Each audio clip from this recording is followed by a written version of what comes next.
everyone. Thank you for coming tonight.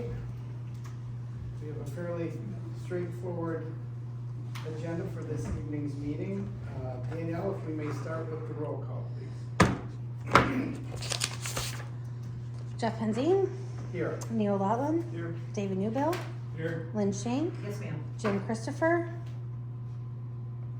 Jenny McKay.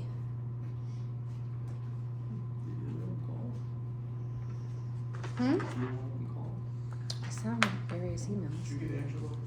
Angela Willis, sorry. I already had you, sorry. I already even had you marked before you walked in the door. I was waiting.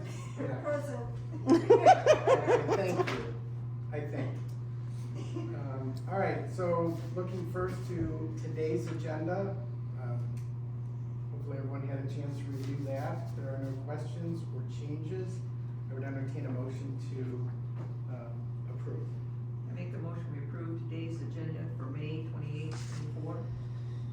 Second. Lachlan with the second. All those in favor of approval, please say aye. Aye. Are there any opposed? Okay, thank you. Today's agenda is approved.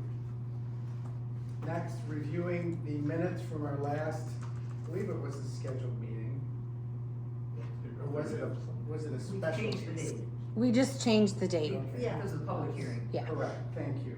Okay, so the meeting minutes from our last scheduled meeting on April 30th. I guess I'll start just with one suggested revision. In the first paragraph, I was present, I believe. Yes, you were. I started the meeting, I don't think I leave with excuse after that. So, that was one thing I noted, and then on the final page, old business, just a typo, a spelling in the very last sentence of old business township board, just a typographical. Board. Yeah. And with that, any other notations, changes? I make a motion that we approve the minutes for May 30th, 24 with that corrections that you were here again spelling. April 30th? April 30th, I'm sorry. So I'm not on it. Second? Second. All those in favor of approving the minutes from the April 30th, 2024 meeting as noted, who's in favor, please say aye. Aye. Are there any opposed? Okay, there being none, the minutes are approved. With regard to the next item on tonight's agenda, we'll move straight to old business, which is review of the zoning ordinance, which hopefully everybody had a chance to review. Accessory building. All 197 pages of it, I believe. Yeah. That is Correct. correct. Yeah. That is correct. Liz, nice job. And again, thank you for being here tonight. I guess maybe the best way to go about this would just be to turn it over to you to kind of walk us through, I guess, what was the end product, if you will, for consideration tonight. Sure. Okay, so the last time that we met on the zoning ordinance, which I'm blanking on the date. It wasn't your last planning March commission 25th? the March meeting. You had reviewed the proposed changes after we had a meeting discussing them. So it was just the changes to section 2.11, which is on accessory buildings, and then the tables in Article 3. So you had looked at it with track changes, and then there's a clean version too. So after that meeting, just by the Michigan Zoning Enabling Act, because you're a township, it has to go to the county, Oakland County, for review.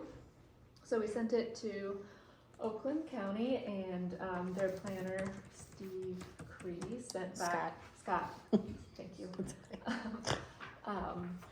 sent back comments. I'm not sure, was that included in there? Yeah, that was included in Yep. in It yours. was, yes. So very detailed, which is great. And there weren't any comments pertaining to the things that changed. in 211 and Article 3. But there were some just other general comments, and in that document I provided responses to all of his comments, but as just in summary, there were some minor things like needing mobile home residential, how it's referenced as MHR or MH, they were both in the document, so made them all consistent. And any additional changes are in track changes, but that level of kind of minor detail. The other big one was that with the map, since the original time it was adopted, some of the Oakland County parcels have changed, or there's like a land split, so we needed to update the map with the most up-to-date Oakland County data, so we did that. And then there were some questions about the consent judgment properties, the mining properties, whether those boundaries are accurate, so we confirmed that with Bob and Danielle. And then the zoning for those parcels went back to how they originally were. So some of them we had changed them to extractive because they're mining operations, but it makes more sense for them to be REF, which is what they originally were, because in the long run, once the mining operations are done, then they would go back to a residential use. So, and the consent judgment piece takes care of the mining operation. Let's see. And then the other sort of kind of main section where there were any changes was in the flexible corridor.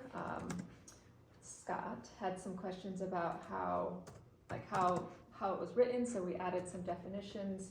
And there's one particular use, which I'm blanking, it's the racetrack. Vehicle testing. Vehicle test, yeah. So clarified that, that use and provided a definition. Okay, thank you. Any of my fellow commissioners have any further thoughts or insight to offer on review of the zoning ordinance, Lynn? Can we took to 211? And B, where it's attached to it, I love the way it says match the overall, this is with an auxiliary building, use exterior materials and style of the principal building, so it looks the same. But B, C, detached, and it can be 10 feet away. Visually comparable materials. Okay, I've got nice aluminum siding and tin, and you can see my house from there, which you can't, but if you could, and then I put 10 feet away from my house, put plywood on it, but I'm gonna paint it the same color, you'll never know the difference. This is why we formed a committee, so we can discuss this as a whole. Okay, so we're not going to vote We're on this not- because yeah. that really, We are gonna vote on it, and you're gonna say yes or no to the vote, and then we're having a separate committee that we will do a text amendment change if we need to. that doesn't make sense. If we approve it, then this is what's approved. I mean, if we vote to say that this is what we want. This is what we've said all along. But can we? We can sit here tonight and you guys can discuss it and change it, Well, if that's what the board agrees on. but What I we, don't think we wanna vote on it until it has been decided. okay, I don't know. it's up to the board.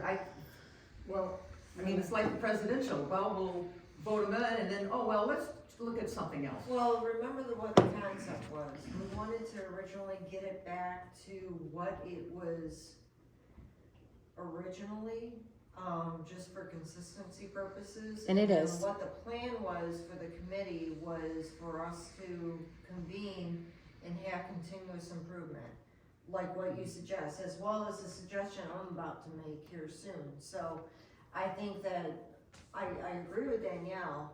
We need to make sure we get it to a workable order to where it was originally, because it's not it is not workable today as it stands. So we gotta get it back to at least what it was from an original state. And then as we meet as a subcommittee, we need to take that change, because you have a valid point. I 100% agree with you. We need to work that in along with a suggestion I'm gonna make, as well as some of the other areas. So, you know, that's how I see it. But the But problem that's- is, if we approve it, and say in the meanwhile, somebody comes to the ZBA, and that's what worries me, and they say, well, this is what I'm gonna do, but this is your rules, I'm following it, so, you gotta Well, let it squeak it through. says visually comparable, right? So that's But the gonna be, ZBA has problems with that. I've well, been in their meetings, and but you got the guy sitting right next, I know. right next to us to say that, Lynn, you know, he, if I may. Yes, sir, so, I think what we're doing, the process is designed to address exactly what you're describing. But we all agreed, in this process, this very rather convoluted process, that we had to kind of reset on the approval of the language before we can actually decide whether a change is warranted. we gotta get Right. back to baseline. So we have to kind of level, reset, if you will, kind of start over from a working, approved form before we start deciding what needs to be modified, Okay. if anything. and if something yeah. comes to the ZBA, and these people sitting there say, oh, well, we agree, that's just comparable, can you stand up and say, no, come on, folks, we're looking at this. The process is it's in the works to address that very issue, as I understand it. Correct, Danielle? That's the whole purpose of the subcommittee, to really parse through the language, the impact, the effect, the community's intent regarding that detached accessory structure provision in the zoning ordinance. So Right. the vote tonight is whether, as a body, we agree we can move forward with the baseline language. Okay, Then we've got a subcommittee, and somebody correct me if I'm speaking out of turn here, we've got a subcommittee that's then gonna look at the approved provision and decide how, if, and in what manner we need to improve it. Just okay. like the earlier concern that you had regarding accessory buildings detached and the size, 'cause remember you Yes, brought that yes, up yes, based on yes. it. That is another area that we need to address I on a agree. subcommittee level. So I actually made a note of that. So I Okay, mean, okay, it's those type of things that we gotta look at from a continuous improvement standpoint to see what we need to do to improve the ordinance that we have. But the first things first, we gotta get back to baseline first, because how it Right. was before, it was really very bad. not correct, right? So Very we bad. gotta get it back to baseline, and then from there, the purpose of the committee is, okay, now let's improve from our baseline. Okay. Cause there was, I remember there was the room was fully perplexed the night when we looked at that language, and there were some irregularities between the original codification of the ordinance as it pertained to the updated version, and we couldn't reconcile Right. the language. So Liz went back and she's kind of smoothed over the Yes. irreconcilable language, and so that's what we got before us. And you are going to look at not making it comparable. I mean, if it's in the front of your yard, Correct. that's, Those kind of issues of detail, the minutia, kind of the drilling down, if you will, of those problems, those recurring issues that came before the ZBA on a recurring basis, that Yes. kind of led us to feel like we had a problem with that provision of the ordinance. That's what kind of started this. So we are gonna return to those Good. Okay, issues thank through you. the We will subcommittee. need to define what visually comparable means and put some meat behind that. in Put terms more of than just here is comparable. what that, Done. so here is exactly the interpretation of that, and then that will get baked into. Thank you. So that, it's some of those things, nuances that we gotta go through and clarify. Yes, please. Yep, So your concerns are legitimate, they're well-founded, Oh, yeah. they're just a little ahead of the process right now. you're jumping ahead. Wanna go back? You're jumping ahead. Okay, Thank you. does that address, Yes, sir. answer your question? Okay. Angela, did you wanna interject with this? All I was gonna just mention, just along your lines, again, it's more continuous improvement, it's not gonna hold up the vote. But on page 29 under the. Yep, I've got it marked too. Yep. It has on there the asterisk along the lines of if an accessory building is located in the front yard. Right now, the language says it may only be 50%. the square footage. I had in there shall not exceed, but Yeah. again, if that was what baseline was, if that's what the original language was in the previous ordinance, move forward with that, and then that's gonna be another note that we'll have to address in the subcommittee. Can anyone speak to her kind of open-ended question regarding the language of that? Was it not the 900 square It- feet or 50%? It had in there, that if accessory building is located in the front yard, it may only be 50% the square footage of the principal building, and I thought it was supposed to be it shall not exceed, but I don't know what the original language was in the. Attached previous. accessory building can only be 900 square feet. A detached accessory building in front yard can only be half the square footage of the home. So it can't exceed, cause the way they got it phrased, it can only be 50%, which means you can't go lower. So that's what I kinda drew my attention to. Okay, but That's that all. means it can be up to. Yeah, 'cause 50%. how it's phrased, it may only be 50%, not Less than, less than, or equal. or anything like that, that's all. Okay. And again, if the language in the original was the same, leave it, we're okay with it. Yeah, Liz Just a reverted note that everything we'll have back to bring up in the committee, that's all. to the original. Yeah, Okay. but That if was it. somebody comes in thinking that they need a deviance, we just know, interpretation, that's all. Okay, noted, thank you. Anybody else? David? Neil, nothing? Okay, I really had no concerns or questions myself after I reviewed what you had put together with this, so thank you once again. I guess would, at this time, entertain a motion for recommendation of approval. This would go to the township board, correct? This is not a commission determination. This is a Everything from the recommendation. ordinance Everything. goes with the township Yep, board. okay. Final approval.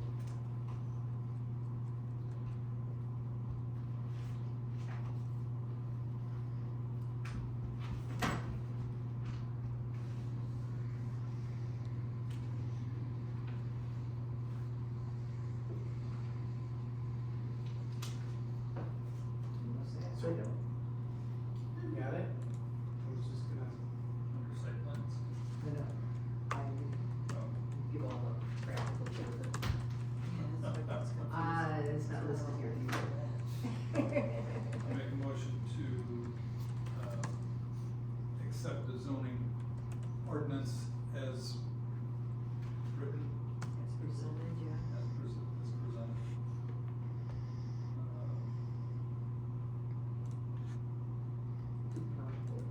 Yeah, to the township. Until I don't do that very often. Danielle, was that sufficient? Recommend approval to the, what was that? To recommend approval. As presented, Of the Groveland Township zoning ordinance as presented at for tonight's approval to the meeting. Yeah. township board. Sure. I'll second. Okay? We do not require a roll call vote for this, correct? Not unless it involves money, but if you want, you can. Okay, the money, so all those in favor of the motion to approve recommendation of the zoning ordinance to the board, please say aye. Aye. Any opposed? Okay, there being none, the motion is approved. When is the next township board meeting? Is it next week, Monday? The 10th.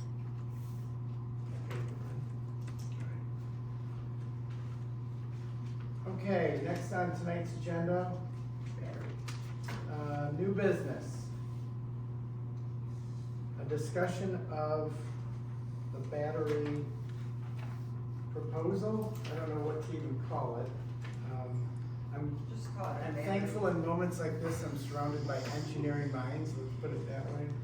If you like, Mr. Chairman, I'd be happy to bring you up to speed on this. The floor is yours, Okay. sir. I asked to be on the agenda because I wanna make sure that everybody is aware of what's going on. I don't know if you've had a chance, but if you've seen the last 3 weeks of The Citizen, 3 weeks ago, there was a story that I gave Dave that we had been approached by a company called Vesper Energy about one of these freestanding high-capacity battery systems. And then the next week, there was a similar story from Groveland Township because they're looking at the wind and solar part of this whole change that's taking place. And then this past week, there was a story which told everybody we have a meeting coming up, I'm not keep up, is it June the 5th? To the third. June the 3rd, I'm not saying the 5th, June the 3rd. Okay, so let me tell you what the setting is that all this is taking place and why it's on such an escalated basis right now. If you didn't know it, in October of 2023, the state legislature and the governor signed a bill into action, which is Public Act 233. It's passed, it's done. And Public Act 233 says that if you have large commercial wind farm, large commercial solar farm, or large commercial battery storage systems, they call them BESS, that stands for Battery Electrical Storage System. Any of those three, that as of, you know, they passed this last October, as of November in 2024, the state will be the one that decides what the rules are that applies to them, and it won't go to the local communities anymore. So if you think about it, look at what's happened over the last couple of years. We had them try and pass legislation on when you can rent parcels and under what conditions against the township requests on what we wanted to do. They've tried to take over the sand and gravel mining reviews over what we've done. I've been called up there 3 times to testify on that, and there's, you know, their third effort is up there right now. They take control over adult foster care homes. If you think about it, there's a lot of things that normally people don't want to see next to them. I mean, they don't want to see a gas well, an oil well, they don't want to see an adult bookstore, they don't want to see an adult foster care home, and a lot of them don't want to see a power station or a substation, right? All of those things, though, are actually legal entities. So what happens is, the average person on the street sometimes thinks, well, if we had local control, we could just say, I don't want it. But that's not true. You can't.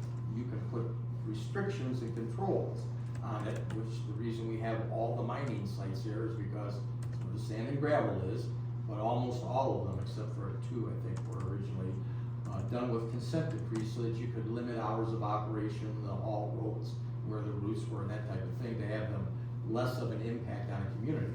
But there's tons of state law that says you can't just tell somebody no. A good example, a few years ago, there was a story on Channel 7 about a church in Southfield that wanted to get the money from gas and oil reserves that they had found underneath the church. It's in the middle of the subdivision, okay? And of course, all the people in the subdivision said, we don't want the derrick here, we don't want any of that stuff here, but the church wanted the money. And I told my wife when they did the first story, I said, I'll guarantee you, the church is gonna get it. And it was about 6 or 8 months later, the church got it, because you cannot deny somebody their mineral rights. And the only reason I'm bringing this to face is so you understand, a lot of average people just think you can write a rule that says that's not allowed. Just like trying to say we don't want a landfill. It isn't that simple. After 30 years of fighting them, believe me, I know that's not how you stop it. Most of those things are ultimately done by either the county or the state. And clearly, in the last couple of years, the state and the county have been trying to increase the number of things which they take control over. Now, this particular one, Whitmer, the state legislature, is behind trying to make it so that they take control through EGLE, which is the new name for the DNR, right? Over the large solar farms, the large battery installations, and the large windmills.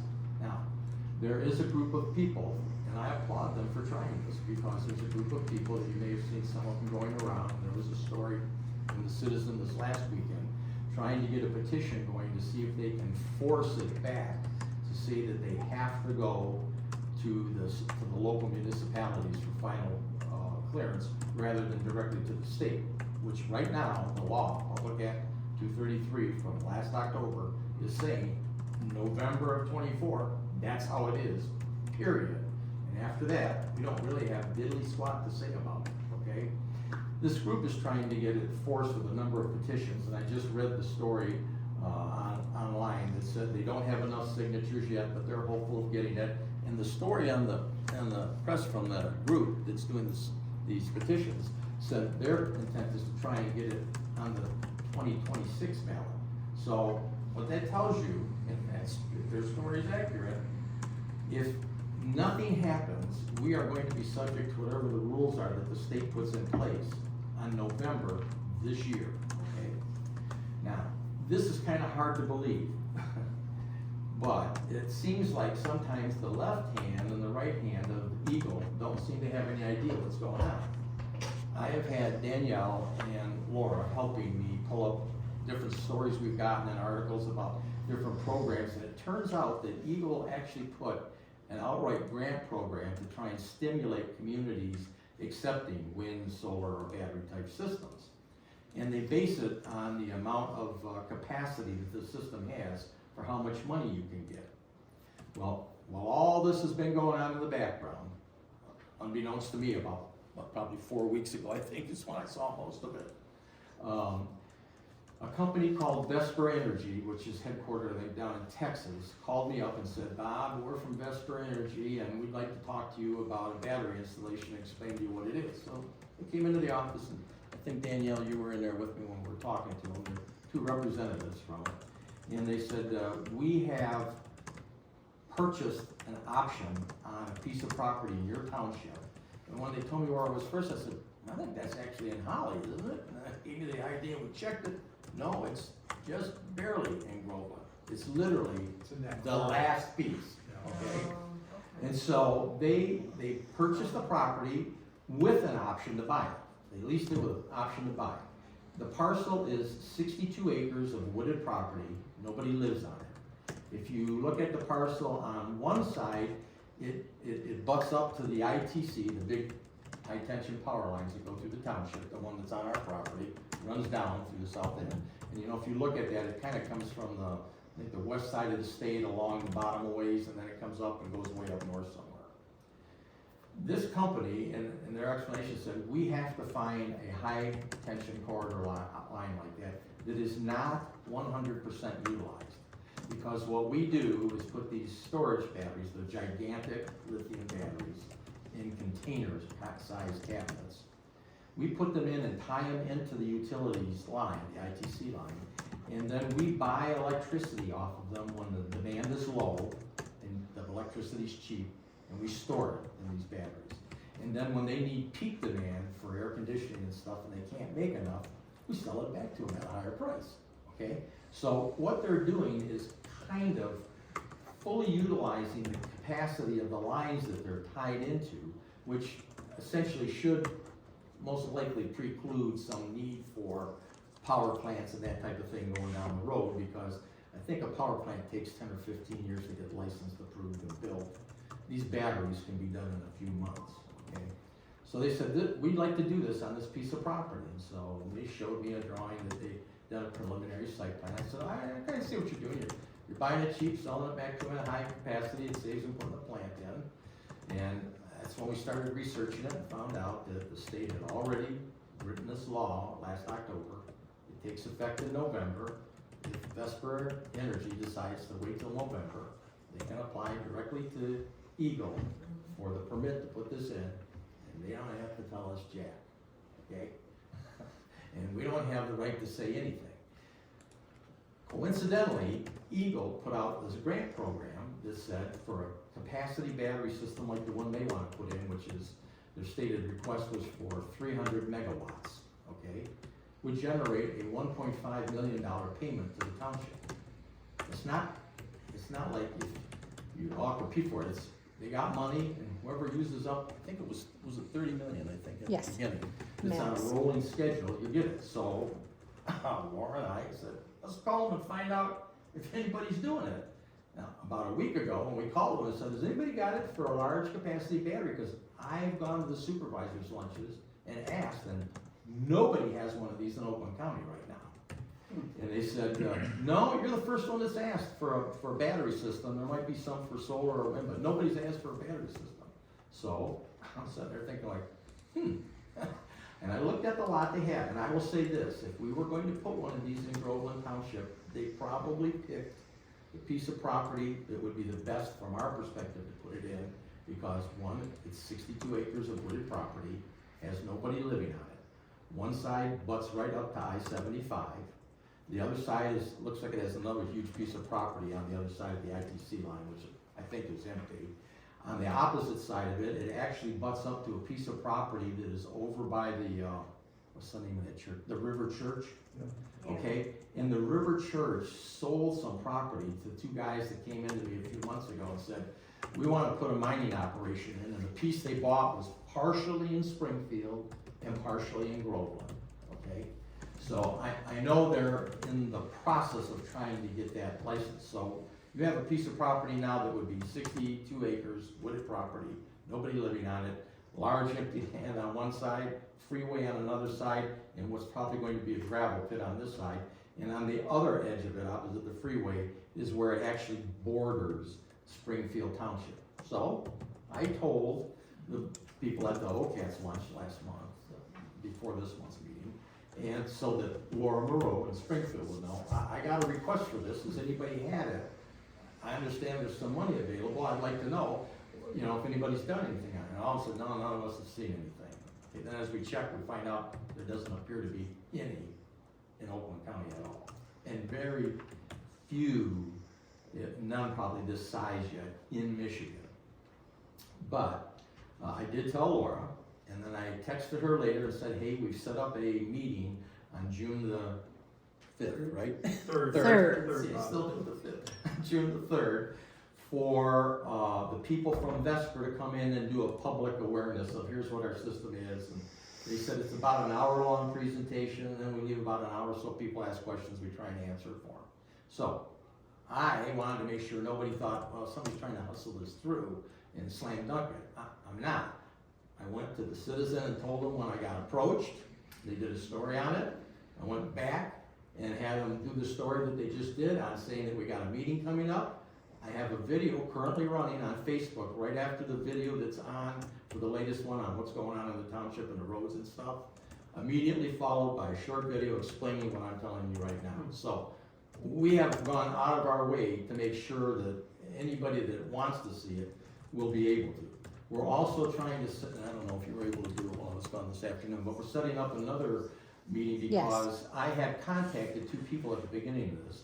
I went to the Michigan Townships Association and I said, what are you guys doing on this? Have you got an ordinance ready for it? Well, we're working on an ordinance to try and get it in place as a suggested solution for the November stuff, but it's not done. So I said, well, can I talk to somebody to find out what you're looking for? I need to be aware of what might be safety concerns, what other kinds of issues should we look at?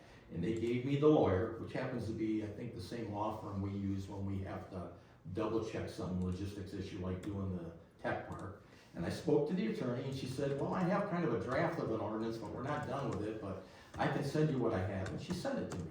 And then I called Eagle after going through, I don't know how many people to finally get to the ones that were working on this. And I got the lady at Michigan University that was hired on a grant by Eagle to develop the language for the ordinance. And guess what she sent me? The exact same ordinance I got from the MTA, okay? And she said, I did this last fall, I'm not done with it, we got sidetracked on something else, but I'm working on it. And then she said, by the way, part of that grant that they gave us is to do public information presentations.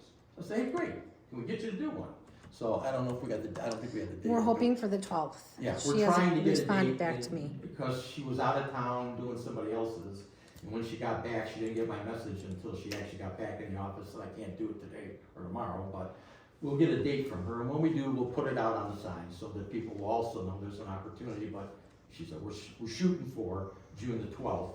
So that will be Eagle's person from the university that's actually writing it. But I had a very nice discussion with her. I said, look, I've looked at these ordinances. Actually, I don't think they're too bad. They're pretty good, but I have a couple of concerns.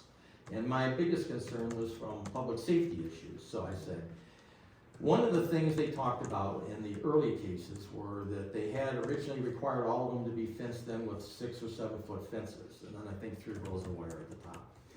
They said, surprisingly to us, we actually had a case where somebody had a deer that jumped a 7-foot fence and then kind of messed it up inside. So we really think they should be 8 feet now. So I said, okay, I agree with you.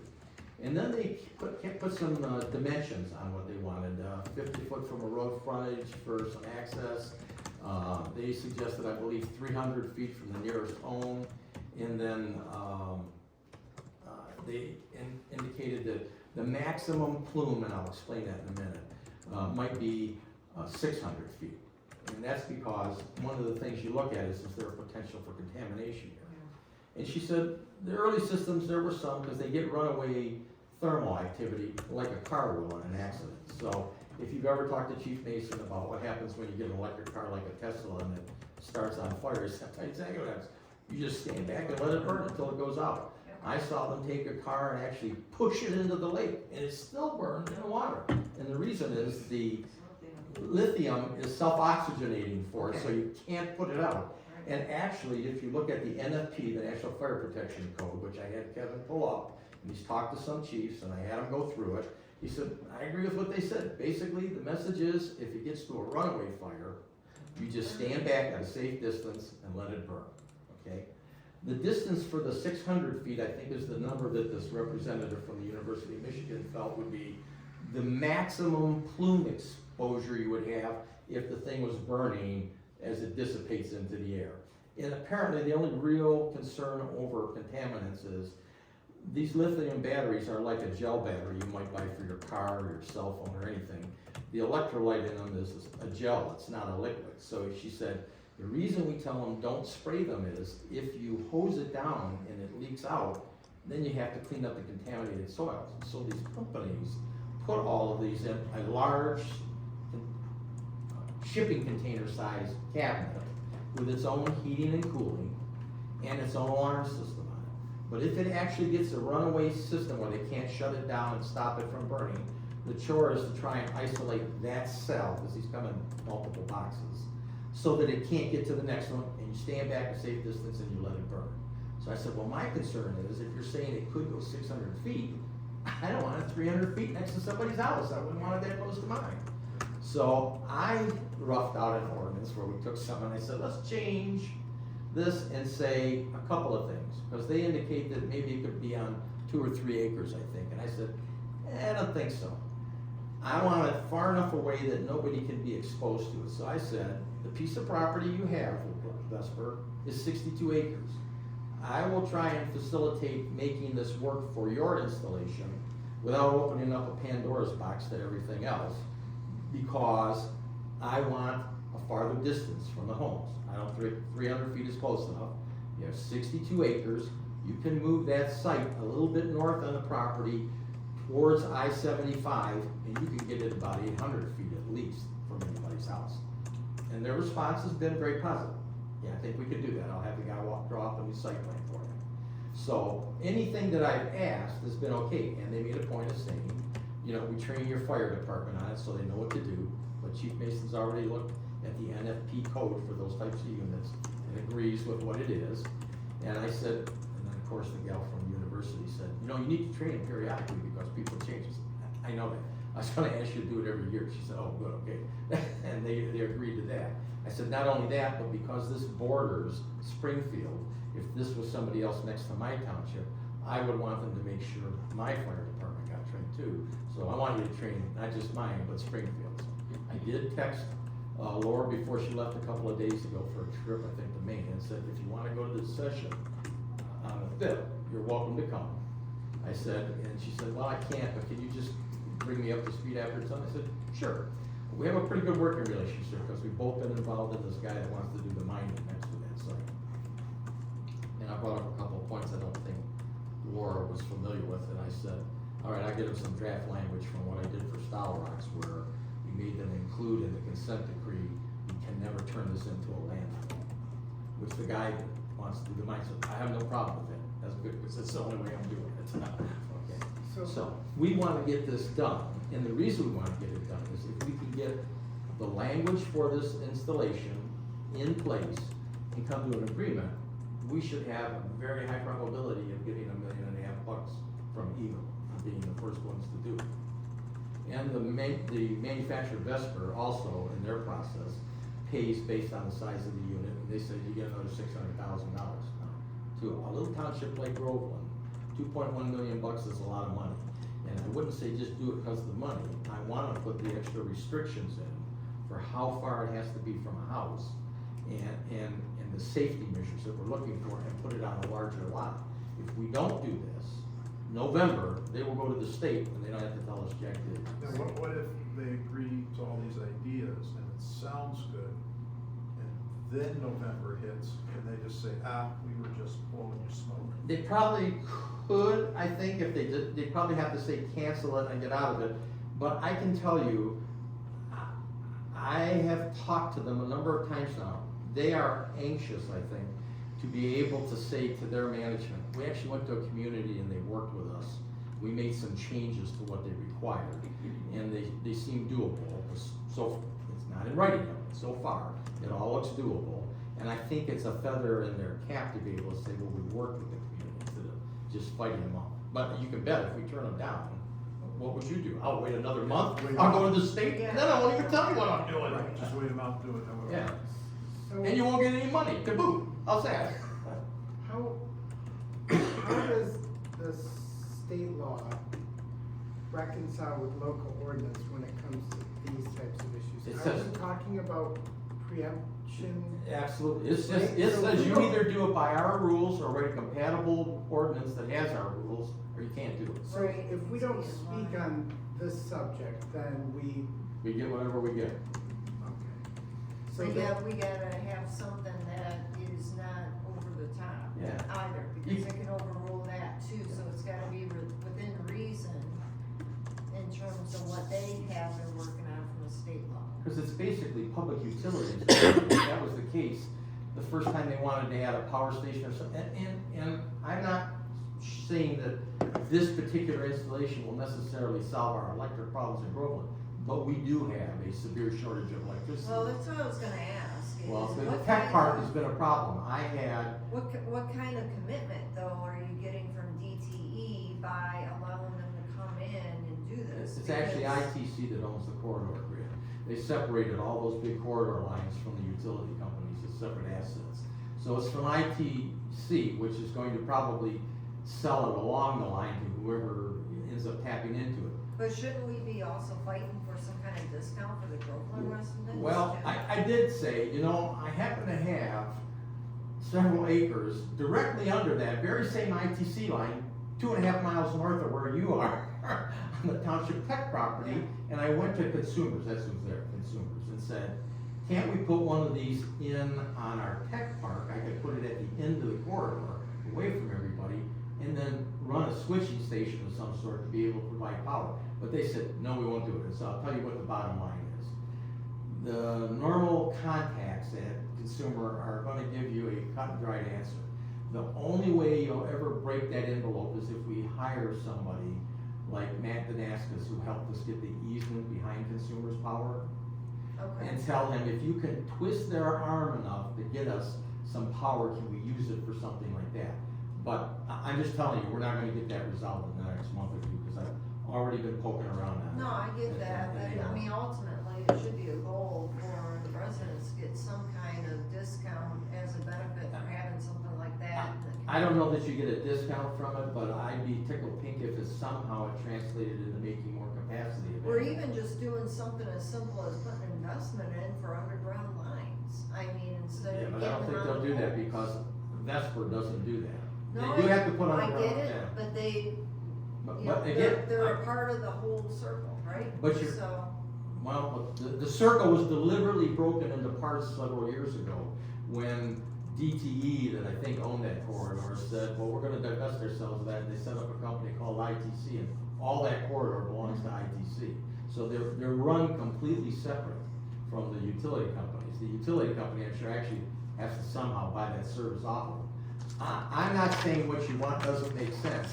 I'm just saying that will be a tough push up the road, and the only way I think you have any chance of doing it is if we were to hire somebody like Matt that got the easement for us, because you know what happened on the easement behind Consumers. yeah, We worked on it for a year and a half and couldn't get done.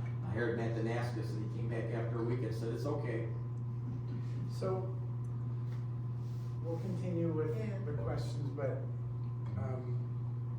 Liz, I know you had prepared some information in conjunction with your review of the draft. She was very helpful this afternoon when we called her, telling her, here's what I need to do, how do we get this And- expedited and do it correctly, and she has some thoughts. Right, and so that's what I was gonna say, maybe it would be good to kind of dovetail your comments into the discussion at this point. Sure. Possibly, yeah. So, yes, talked to Bob and Danielle this morning, afternoon, today. It all blends together after a while. That was a long day. And, I'm looking at it from a zoning standpoint, so, I had a number of concerns with the proposed language, and yes, it's a draft, so, just make that clear. But if you're incorporating language like this into your existing zoning ordinance, but when you are assuming that the township board, adopts the proposed ordinance at their next meeting, the ordinance that this is under will be under the new ordinance. So when putting new language in, it's important to make sure that any of the new standards aren't in conflict with other standards in the zoning ordinance. So, prime example is a setback. So so this property is an REF district, so you don't wanna add different setbacks and what the setback standards are for that district, because then you have two setbacks, or two standards, and if that were to go to court, it wouldn't hold up in court. So that's a main concern, and that goes along with like landscaping requirements, lighting requirements. There are a lot of different proposed standards in there that, I haven't looked in detail, but are likely in conflict with other standards that are in the ordinance. So, when incorporating it, it's important to make sure that you're not creating conflicts. The other thing is if you want, I think the township wants to do this by special land use, which is fine, but. That was actually the suggestion in the Eagles document. So if you were to do that, then you have all those use tables in Article 3. So you would add, and this I'm simplifying it, but add a definition for battery energy storage system, add that use to whatever districts that you want to allow it in. If you just want to allow it in REF, then only put it in that district. And in the table, you could have it by permitted, by right, by special land use. So you put S for special land use. And then in Article 6, you have it's called supplemental use standards. So in Article 6, you would add what those additional standards are. A lot of them we would reference, like the landscaping section, rather than have separate standards. But I think one of the standards that you wanted, Bob, was it to be at least 800 feet away from another residence. So that would be one that is not a standard anywhere else in the ordinance, so it wouldn't be conflicting.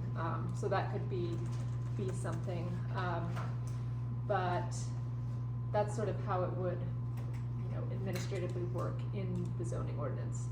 The other thing is because all these, solar, battery storage, wind energy, all of these things are changing pretty quickly. Standards, things seem to change by the week. So just general best practices to reference like a public act or, the public law, rather than have specific detailed standards, because they might change. So if something changes, then anytime it changes, you have to amend your ordinance. So in the. So just referencing back to that document then, or whatever that public act is? Yeah. 233. Yeah, so instead of, as I was telling Bob earlier, a good example of that is the Mobile Home Act. In your ordinance, you don't have all the standards in the Mobile Home Act listed. It just references the Mobile Home Act, so that anytime that changes, it's going to stay the Mobile Home Act. You're not having to, go through the whole zoning ordinance amendment and adoption process if there are any changes. And there are going to be, I would imagine, a lot of changes in the next couple of years with these types of uses.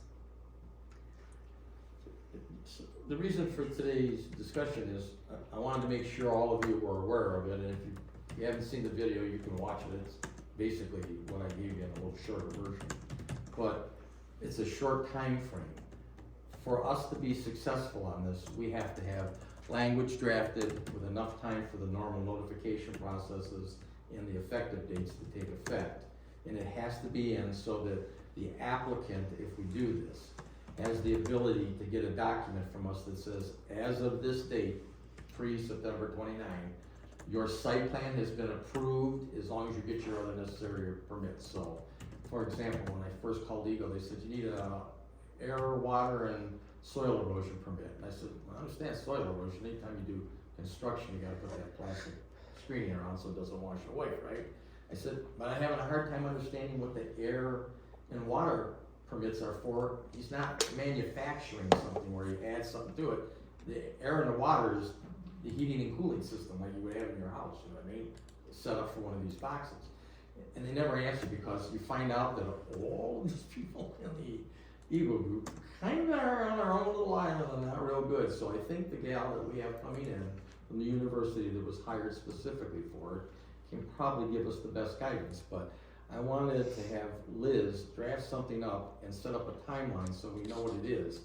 If we can't get the concessions we want, or it can't be done in time to garner the grant, I'll be honest with you, I could care less if we did it. And I have no interest in trying to reinvent the entire wheel for small BESS systems, which are treated differently for windmills and for solar systems, because that's going to take a lot of time. The reason behind this is these people already have the property in their control. I don't think they're going to go away after they took care of getting the 62 acres. And if we don't do it, I think they're going to do it anyway, and then we're gonna just be stuck with it. So from just an informational view, where this Vesper, where do they have this technology in existence? Well, there's a bunch of them. They sent me a map of where they are. There's a lot of them in Texas and some other states. But there's a bunch of them, and when they come to do that presentation on the 5th, I said, you know, you need to make, or the 3rd, I'm sorry, it's a Freudian thing, the 3rd. Okay, you need to make people aware of how many are out there, where they are, what can they expect. It's not like we're putting the first one in. You'll find that after I talked to the lady from the university, she said, yeah, the fires were more, from what she told me, between like 2017 and 2019. She said the newer systems are a lot better at detecting what's going on. But they're installed nowhere throughout the state? In Michigan, they have 2 facilities in Michigan, but they're not this big. They are site-specific facilities for the utility company. One of them, I believe, is on, I think it's Lake Huron, I'm not sure. There were 2 of them that they had, and they were for specific things. One's running a pump station at some site to pull water out of the lake for something they're doing, So what they're proposing in our township would in fact be The first. the first of its kind in the state, Yes, right? as far as I know, yeah. What about regional? What's the megawatts on there? 'Cause I'm on their site now, and they're showing one in Oakland County with storage of 300 megawatt. That has to be the site they're asking for us. It's already done deal, it's on their site.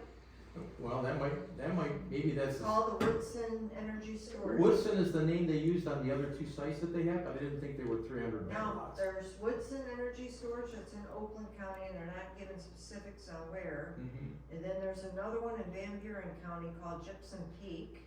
And then there's a third one that is in, that's in Otsego County. Okay, they do have 2 other applications they're trying to get in. One is in Otsego, and the other one is in Van Buren Township. Yeah. That's on the same line. Well, it's not Van Buren Township. I mean, Van Buren County, I'm sorry. Don't say That's what- Van Buren Yeah, I said that, they Township, said, no, it's the county.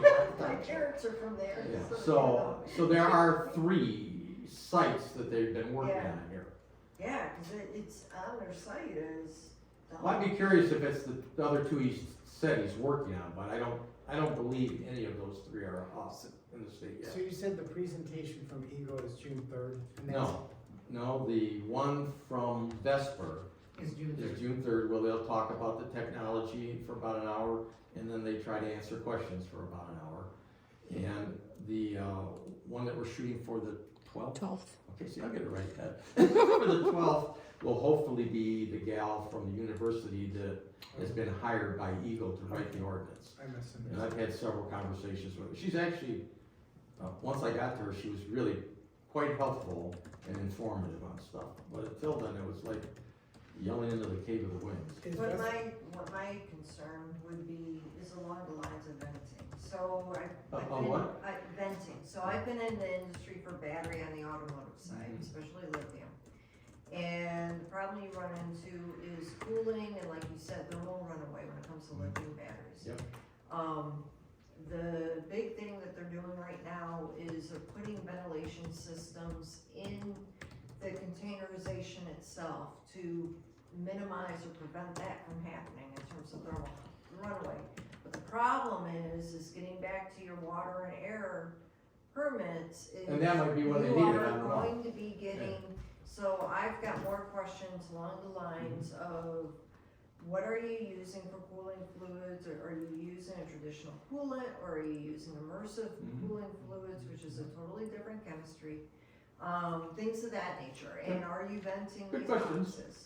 So that would be something that we'd need to understand, but that may be something, and the ordinance that's been drafted is fine and it doesn't get into that minutia, but we need to make sure that we capture along the lines that everything needs to be compliant when it comes to I agree with you the Air and completely. Water Acts. The only That's all. difference to this is, because I would say if we were doing this absent the November deadline, we could take the time to go through all of this, partner up real close with the Eagle, and make sure we knew every one of those nuances.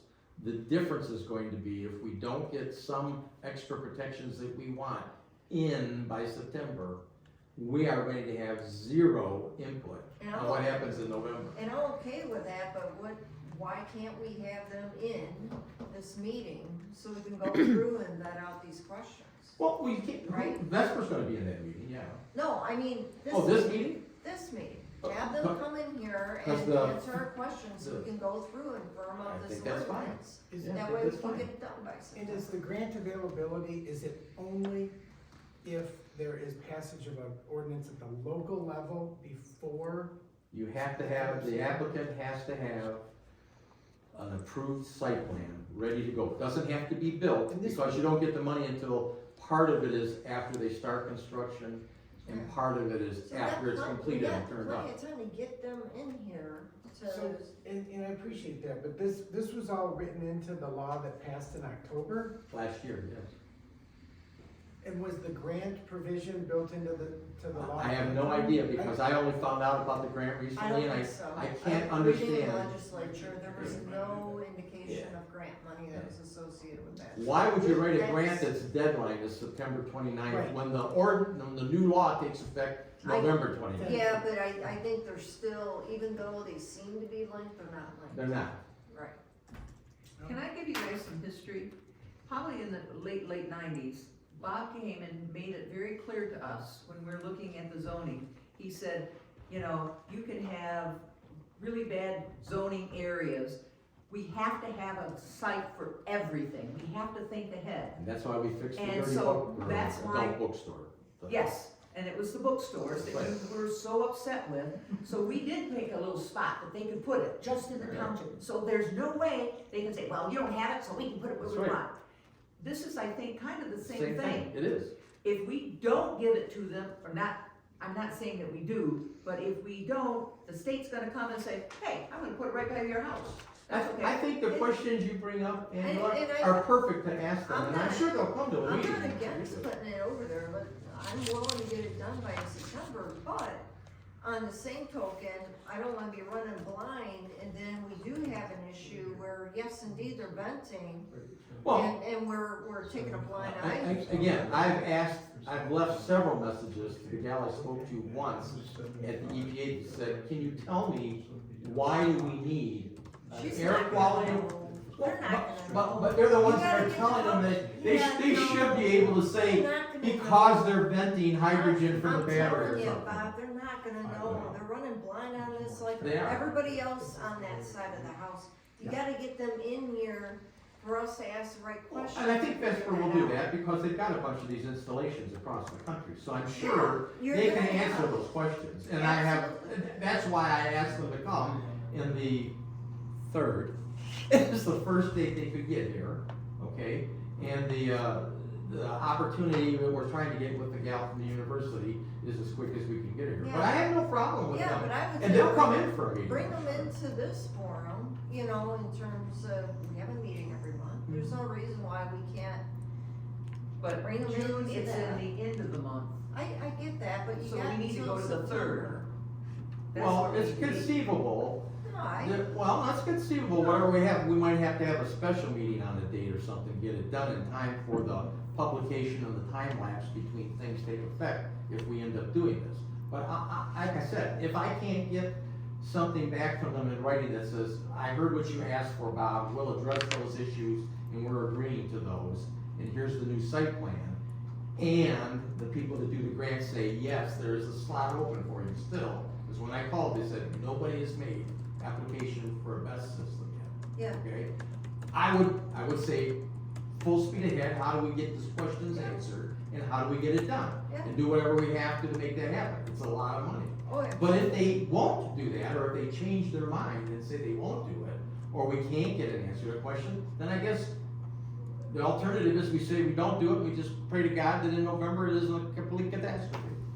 Yeah, no, like I said, and I like, quite frankly, I like the draft of the ordinance so far in terms of how it lays out, but the thing that, it's my mind from a technical Mhm. standpoint is getting back to that fencing.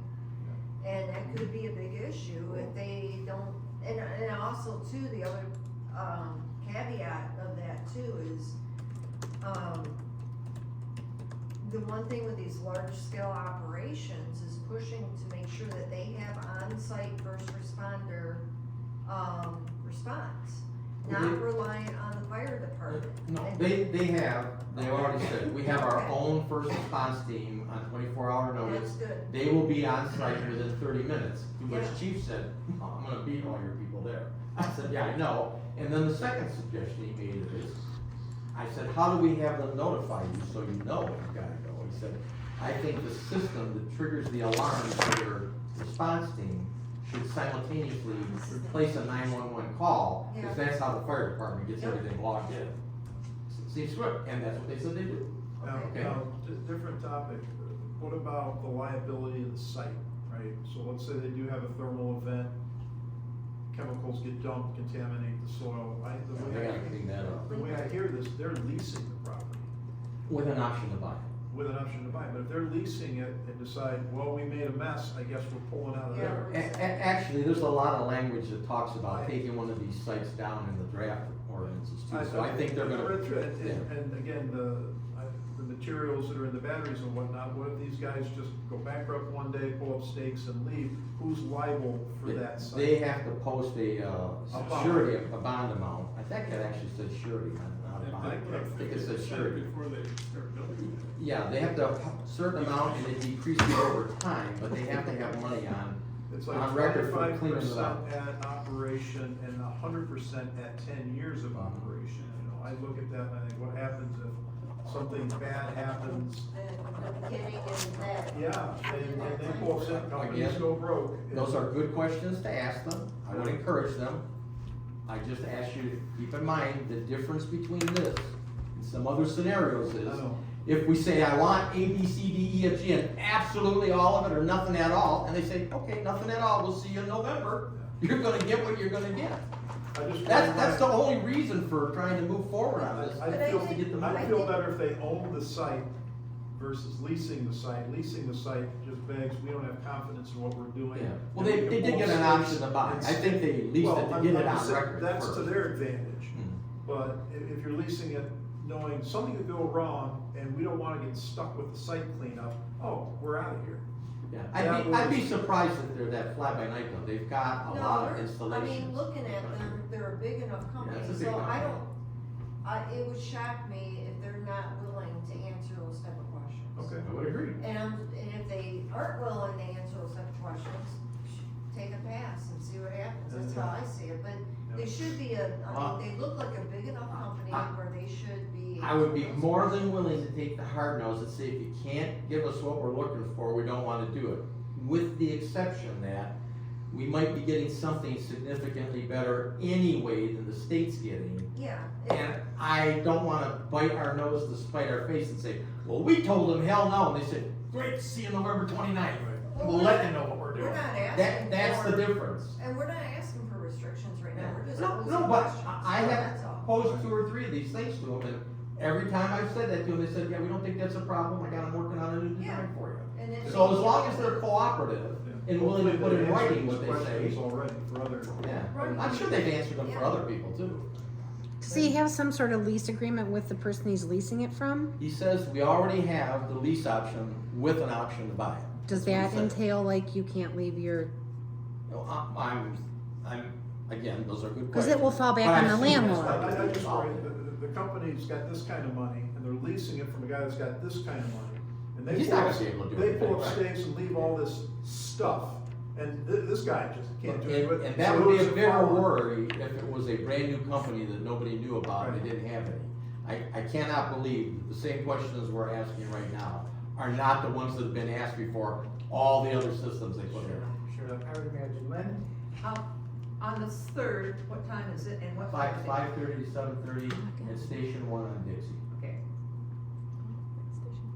And you don't have a time, obviously, for the 12th. No, because we still have to convert, her grant entails her doing these presentations at a bunch of places around the country. So I have to get her when she's not already booked on another one. One thing else, what about the property tax? How much are we going to tax them? Well, they make a point of saying that the taxes are high, but I mean, I can't tell you right now how much it is. They had some suggestion of what it did on personal property taxes. I really, I don't know, I don't think that that's gonna be a significant enough number. Okay. The pearl they give you at the beginning is, they pay you so much per megawatt that they generate, and that's so much per megawatt on this system is $600,000. So they would give us $600,000, and the state of Michigan theoretically would give us $1.5 million.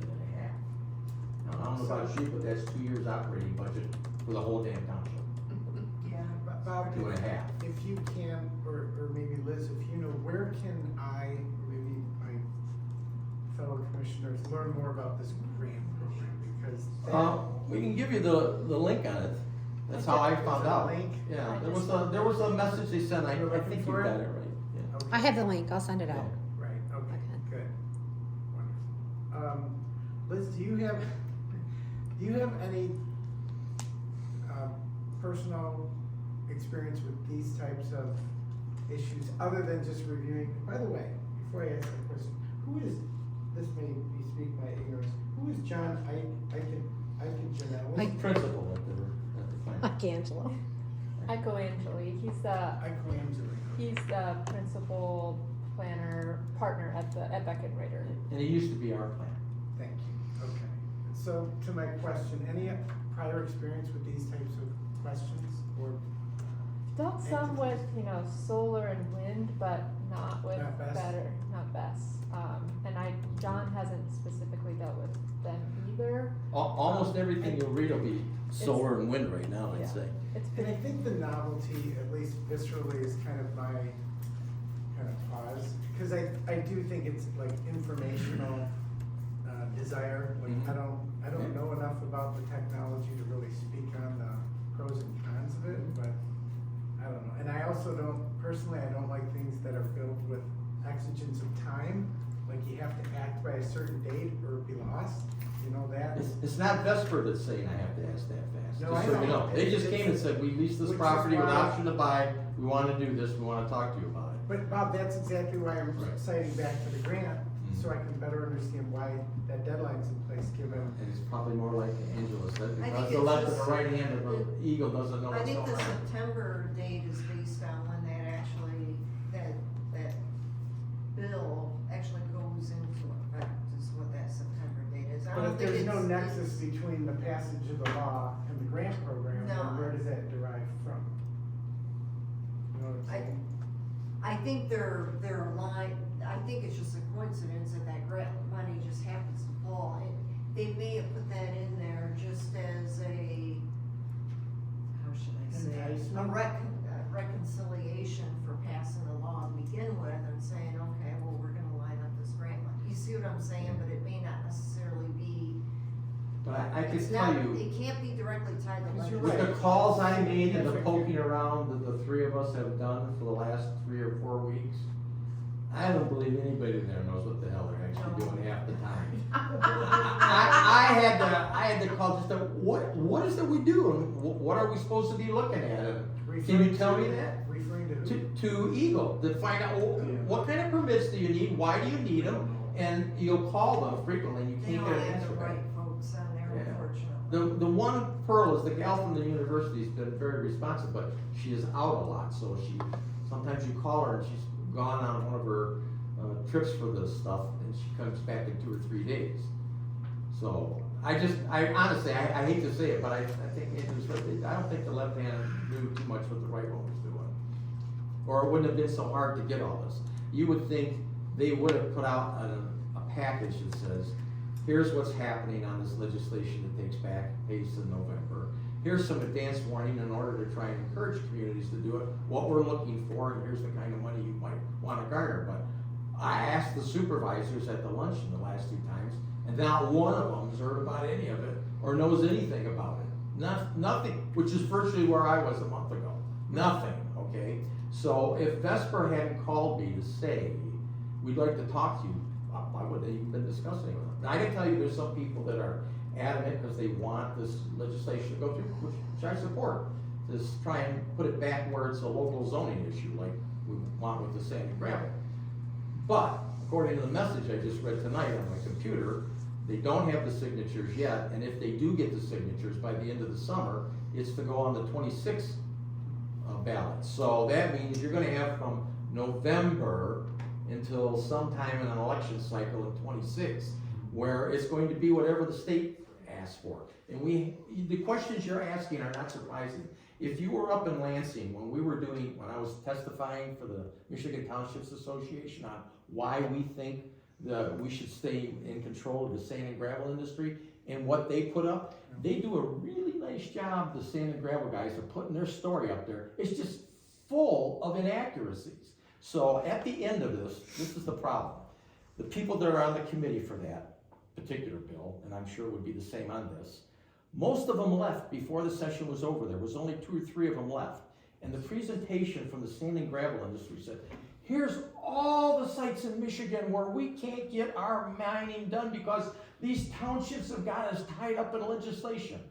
And so the guy before me was a township supervisor in another area, stood up and said, I don't know why you're saying that, but the 2 you got on there for me don't have any legal action. We've been working with them for years. And then when he got done and I stood up and said, I don't know why you said that, because it was Levy that said they had a problem, right? I said, I know all of these pits. None of them are in court actions right now. There's a single one that's tied up in court from mining. In fact, we just did a revision on levies to get it kind of expedited to get it over with, right? So I am convinced nobody else on that committee, and there was probably 15 of them originally, when it got down to 2, ever heard any of the facts that said, the stuff that the mining industry was telling you, not true, okay? And the supervisors for the townships where they're located said, there's no legal action pending or been involved in any of those. But it doesn't get through, so that what happens is, the mining industry, because they have a lot of money, are going to keep on, this is the 3rd time, hammering to try and get that mining law changed to put it in Eagle. And when you ask Eagle, here's the one question, when the second time when I went up to testify, they asked the guys from legal, on this bill that we're trying to put through here for the mining ordinances, are you guys gonna be able to do it? And the guy stood up and said, I have nobody trained and I have no personnel to do, I have something like 1,000 or 6,000 mines of different types that are in the state of Michigan.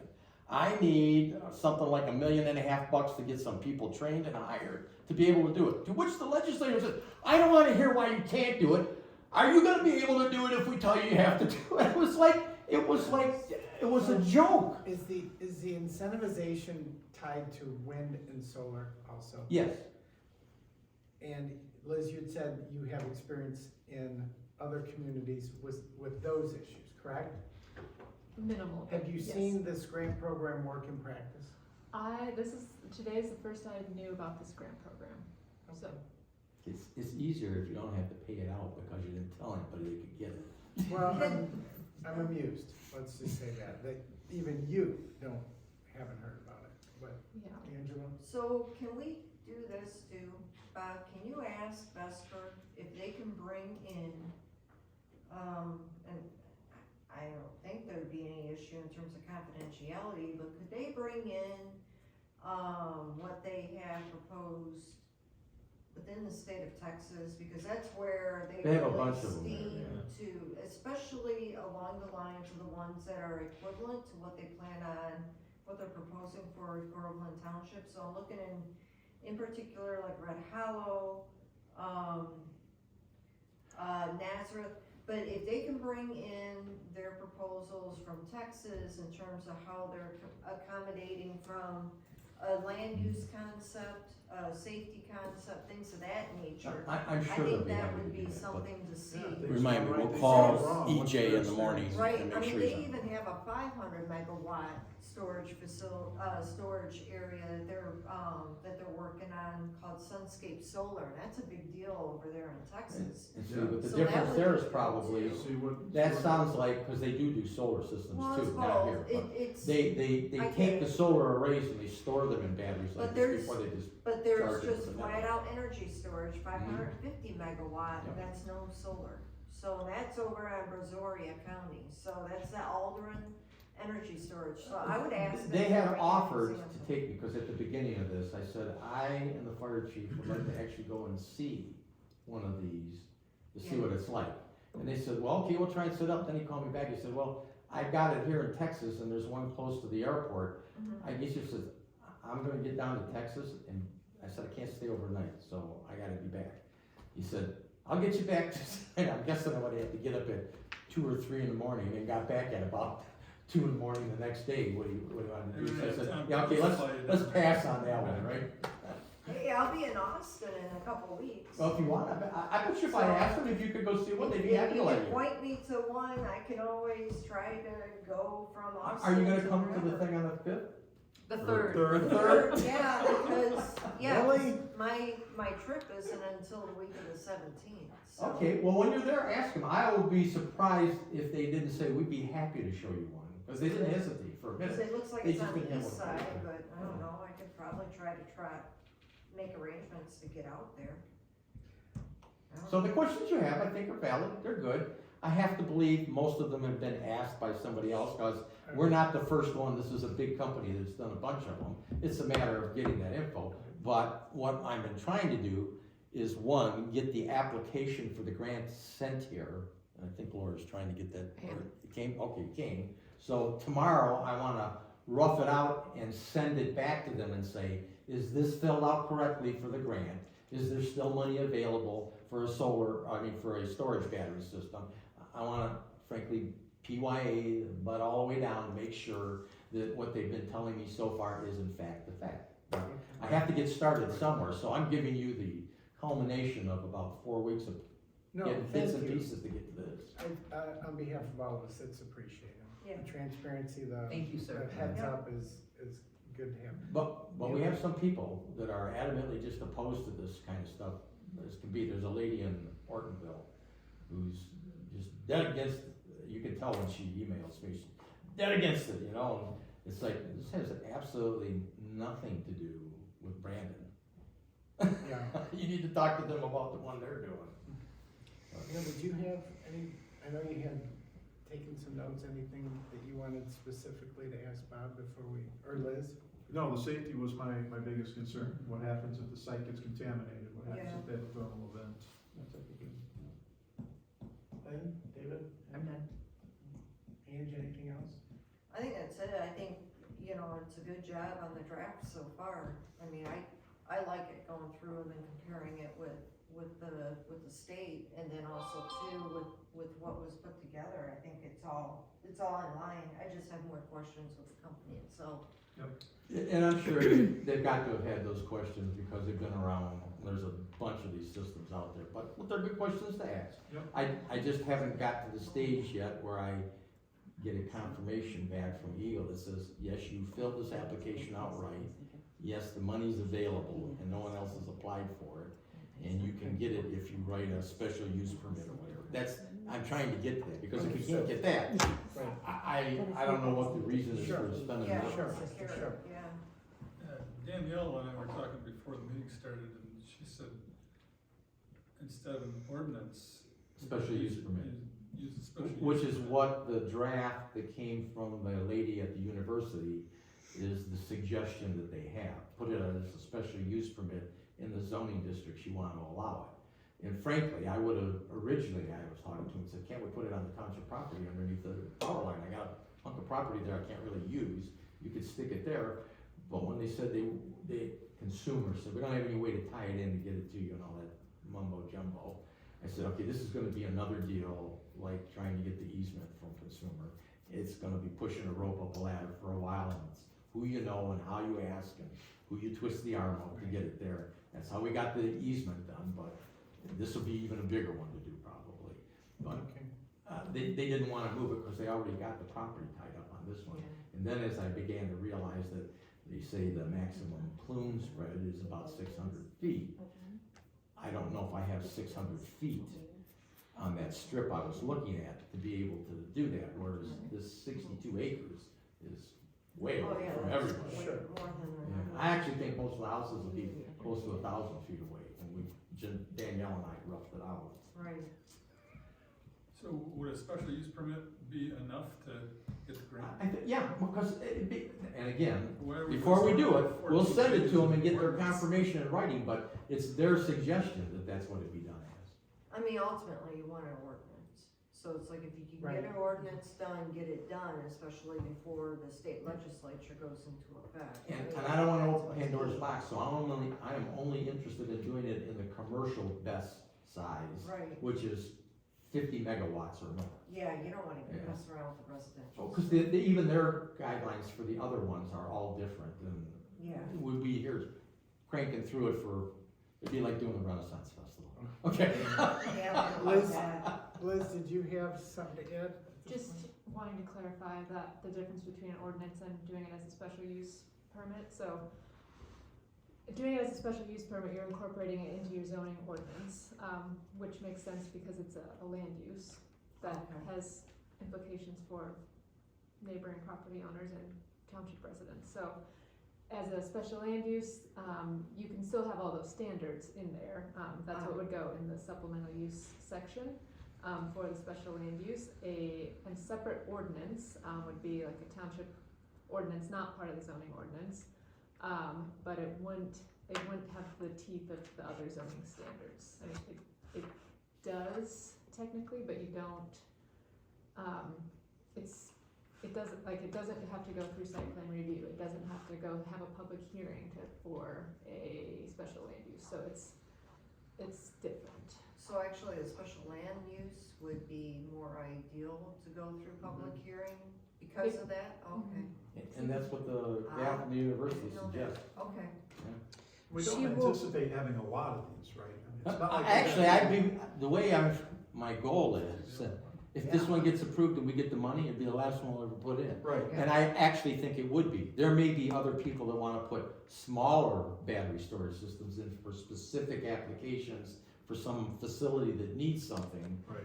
and that has a different set of rules. But I cannot see any rhyme or reason why they would put 2 or 3 of these in Groveland Township. Sounds like there aren't locations to put them in. No. I mean, you've gotta be on the power line where they can tie Yeah, in. and why would you put 2 of them right next to each X other? Cause they said, Right. one of the things I learned in discussions with the university is, these systems, after time, it's like your cell phone battery, you know, how, I got the cell phone, that damn thing could run 3 or 4 days, right? And now it's down to about a day and a half, okay? And what happens, the same thing happens in those lithium cells that are gigantic.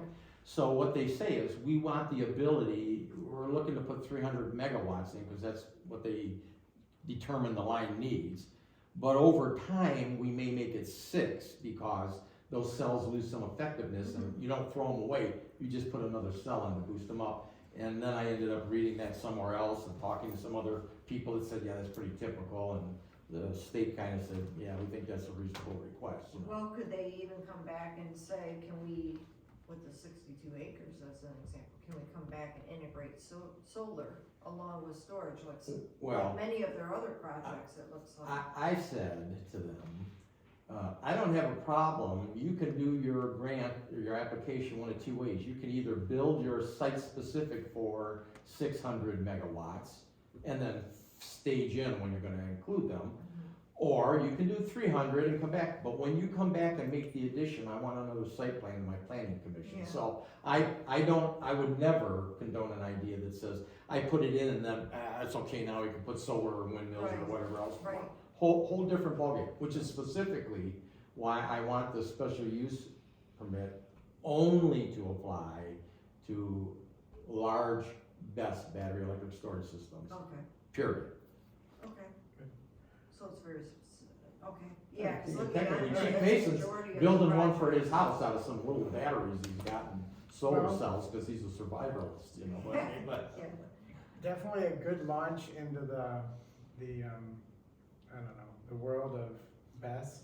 I guess we're gonna find out. Yeah. So thank you. Kevin, thank you for coming tonight. Any thoughts or questions to offer? No, not really. I think you kind of hit on, one of my only ones was the property tax, but obviously with the nugget up front, that's gonna kind of propel that, so. True, yes. I think I'm like you, I'm just curious to talk to the people from Vesper Yeah. and Very people much from so, Eagle. yes. Yeah. Chris, any thoughts? You Many, many thoughts. right? Yeah. Sometimes I feel so ignorant when it comes to renewable energies. Seriously. It's very new. It's come up, and there's people on both sides of it that are very educated on it, and I invited both of them to please come Tuesday, so that they could ask their questions of Vesper, Yeah. that are Today, smarter Tuesday? people than I am. No, Third, the I invited them third, to the the third. The one I keep on saying, the fifth. Third. The one that Bob missed, but The I one thought that the Bob's third got was us now Monday. all thinking it's the fifth. I think it is, isn't it? Monday is the Monday third. is the The third. first is What did I Saturday. say? Tuesday. Bob, look what you've done to me. It's been a tough day for me too, I'm sorry. So are they gonna be at the fire station or Third is here? Monday. No, fire station, station. this Third is training Monday. room. I just The figured third more is people would Monday fit. for sure. So the meeting is on Monday? Yes, the third. That Okay, is fact. so 5:30-ish. Okay. So, enough for this evening's meeting? I just would wanted say. I wanted to No. data dump on you so you know how we got here and why and what's kind of cooking and what we hope we can bring about. If this wasn't for $2 million, believe me, I wouldn't be spending the time I am on it. No, and that's a We're still prudent gonna protect objective. ourselves in advance of the state, right? That is the end of tonight's agenda. Any further thoughts or comments before we entertain a motion to adjourn? Can I make a motion to ours adjourn? And I will second that motion. All in favor, say aye. Any opposed? Thank you very much. Good comments, I appreciate it. Lynn, you can play Odie in Garfield. Hey, remind me, we gotta call EJ in the morning. Yeah, I got it on my list. I got it on my list.